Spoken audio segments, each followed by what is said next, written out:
Hi, everybody. Eric Bailey with the Tulsa World, and we are joined today by Tress Way, former Union High School, former Oklahoma Sooner, and now Washington Commander football player. Tress, it's great to see you again. Great to hear your voice. Yeah, Eric, it is. I was telling my wife, man, it's crazy. I think I've been talking to you since I was 16. So we are coming up on 20 years of chatting with each other, man. It's been a long time.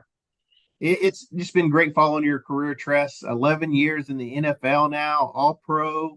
One game away from the Super Bowl this year, and we'll get into that a little bit later. But I just think it's really exciting just to watch your career, how it's evolved, and how can you just talk about how much fun it's been just to be part of the NFL? Yeah, I think if whether it's talking to you, whether it's talking to friends, whether it's talking to teammates, I just think it's impossible to not have more and more gratitude as each season goes on. Growing up, my favorite sport was baseball. That's what I wanted to do my whole life. And Sooners came a calling to kick and punt a little bit. The NFL was obviously just a dream and something I was willing to work hard for. But coming out of college, didn't even think that it was really going to become a reality. And then you look up, and 11 years have gone by, and it is just. I understand that some seasons we've won more than others, especially this last one, but I have loved every single one of them. The teammates, the coaches, the memories. It is just kind of pinching myself each year, man. You brought up this year. I want to ask you, how special was this year for you? I know you've had some ups and downs with the career as team wise and record wise, but this year I think you had a lot of the NFL following you guys closely and cheering for you guys. What was this year like? I think it's what you just said. I think it's like there was a lot of people who aren't Washington fans that were just cheering for us. And that's awesome to hear from you. But buddy, coming from the fans in this area where we have had such loyal fans for decades that like they never bailed on us, but man, maybe the excitement just wasn't as there, and I understand, we weren't winning a lot of games and there was a lot of ups and downs and a lot of things, just a lot of noise going on. And that's just sometimes how it goes with franchises. And when Mr. Harris bought the team, he told he had a bunch of the veterans in for lunch, and he had said, I'm going to get the people in place that we need. I'm going to make the changes to the stadium, to the facility. Like we're going to do a lot of exciting things. He goes, but the catalyst is you guys. He says, if you guys can go out and you can win, he goes, we really can build this momentum. And he's a Washington fan, been a Washington fan his whole life. So he was obviously very passionate about not only owning the team, but being, like boots on the ground, getting things going. And so, man, there was a game this year towards the end of the season. We're playing the Atlanta Falcons. And it was prime time Sunday night football. And if we win, we clinch the playoffs.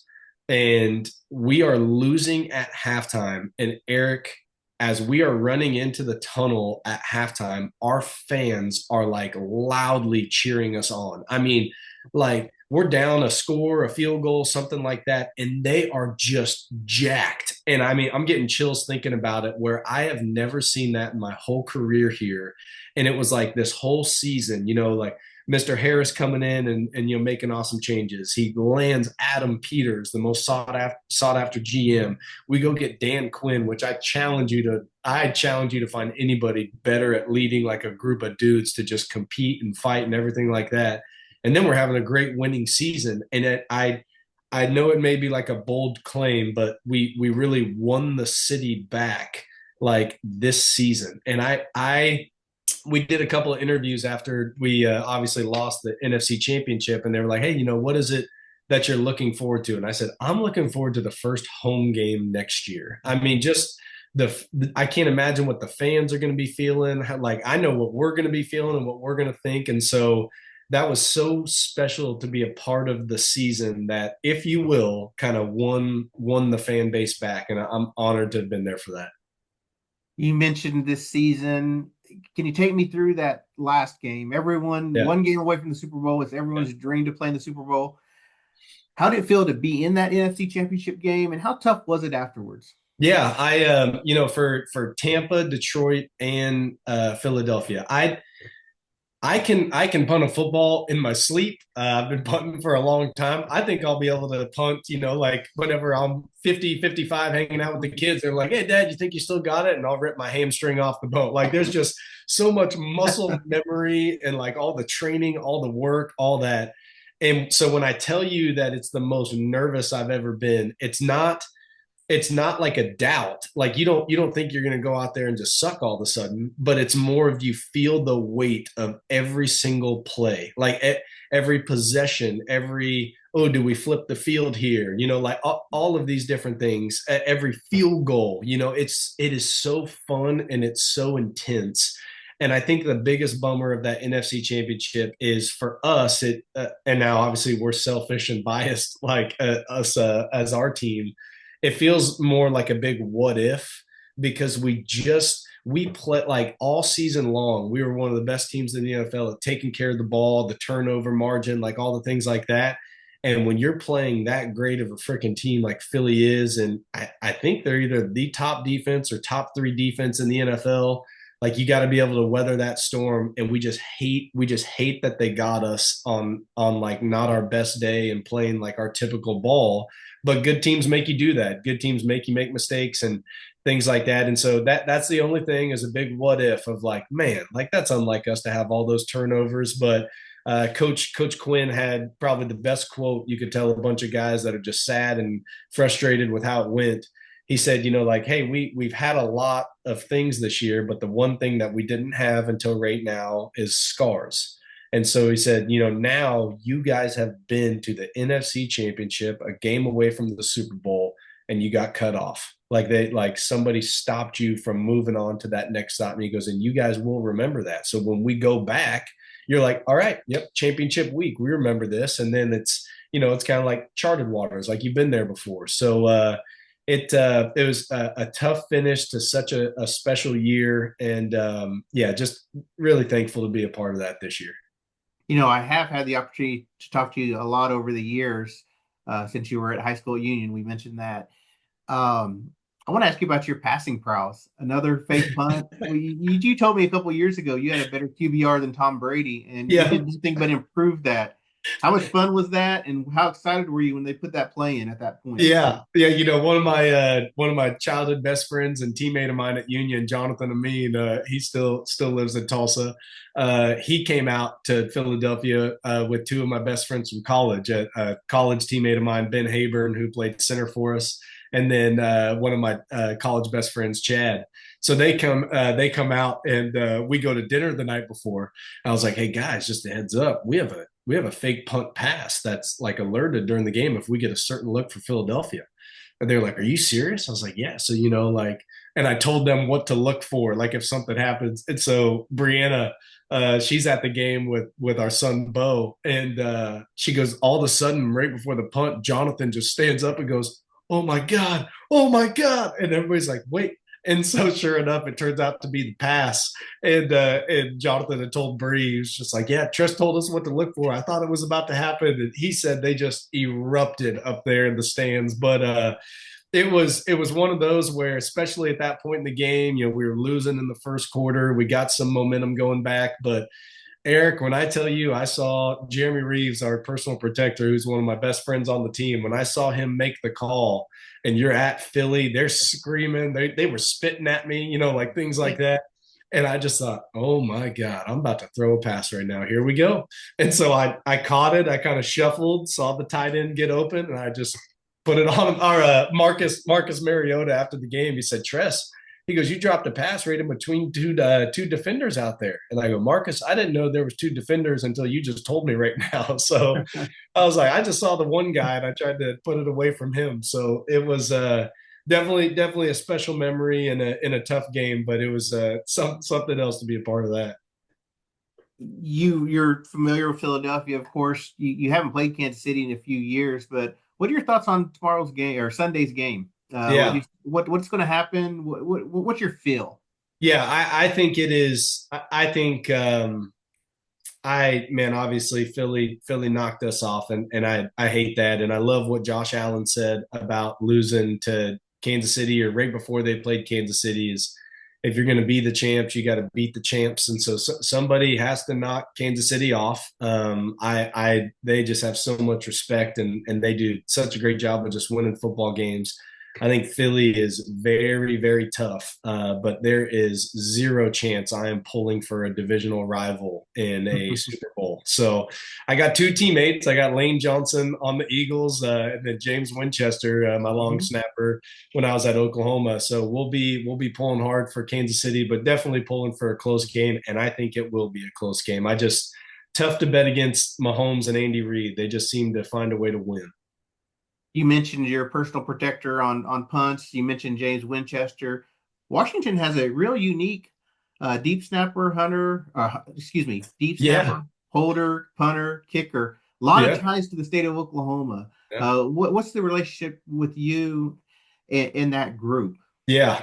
Tyler Ott from Jinx. It it could be an interview about his family. I don't. It's just whatever interview he has, he somehow works it into the conversation that he beat me in the state championship in 2007. So it's just like it's just like, oh, how's your family doing? Family's great. By the way, my Jinx Trojans, we beat Tress Way and Union in 2007 state champion. Like, so he's great, Harvard guy. So when I text him, I always have to make sure my grammar and my spelling's correct. I try and stay on top of that.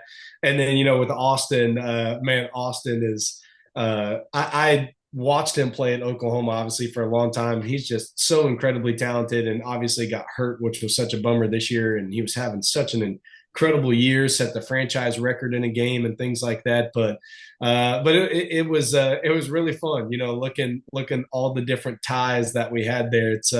That is not often, and obviously pretty rare that you get to do that. So we became close very fast. Do you still keep up with everything back home, Union football? I know they have a Coach Fred's not there anymore. Just have you been able to keep up with little bit of that? Oh yeah. I keep tabs on everything. Still talk with my special teams coach when I was at Union, Coach Davis. I talked to Coach Fred a good bit, at least once or twice a season. And so yeah, I need to pop back to Union sometime this off season. When we go home to Oklahoma, it's oftentimes in Norman, and go spend time with family and friends there. And so but yeah, when the Sooners kick off, or when the softball girls are playing on TV, the house shuts down. I mean, we are still, yeah, we're still Sooner through and through. So I wanted to ask you about something that happened before the season too. Number five, Jayden yeah, Daniels. What was it like not wearing number five? Did you notice it? And just take me through that process. yeah, it was definitely weird at first. Whenever I had first switched numbers, whenever I get my practice jersey or a walkthrough shirt or something like that, I was like, man, that just looks a little different. And it was something Bree and I just talked about, and when he had asked, I don't know, I just really felt like it was the right thing. I can't explain that. Just kind of felt it on my heart, where I was like, like he asked in such a great way, and he was just so humble and so kind, and was willing to talk about it, and it clearly meant a lot to him. I don't know, and I just kind of wanted to like give him my endorsement, if you will, on like, yeah, like we're excited to have you. This is I had an idea from the local radio guys here in DC. They said I should like have a hidden camera and go ask him for the number back this off season. Just be like, hey, great year, but can I get that number back? Like, so I may have to do that. But yeah, it was that first home game whenever I got out there and saw number five jerseys all in the stands. And I was just like, oh no, that's probably not mine. That was so that took a little bit of getting used to, but yeah, don't notice it anymore now. Yeah. You mentioned earlier that you're enjoying kicking. You feel like you can kick forever. Long range. I mean, how long do you plan on going? You're just going to go as long as you can. Just what's your future plans? Yeah, that is quite the question, my friend. I do not plan on doing it forever. I would really value retiring with Washington. Like just my experience there, the fans, the organization, the teams, and like obviously a part of this transition. I think that's the thing I value the most, is being able to say like, man, I played my whole career with Washington, and just very thankful and honored that's been the situation thus far. And so taking it one at a time. My I just played the last season on this current contract. And so like obviously hopeful and looking forward to see if, I get a chance to come back and maybe they'll help me make that decision on how many years or, like whatever that'll be on the next contract. I understand that I'm about to be 35 and they're not looking at me for the next 10 years or so, but you never know. But that's kind of one of those you just know whenever it happens. So Well, Tress, I want to thank you so much for your time today. You've been awesome over the years. Everyone back in Oklahoma is proud of what you've been able to accomplish. You have so many people following your career. And I know that whatever happens in the future, whatever, like you said, hopefully you're with Washington again, but I'm sure whatever jersey you wear, you're going to have fans here. So thank you so much for your time today. yeah, thank you, buddy. It's great chatting with you. Thank you for everything over the years. It was fun.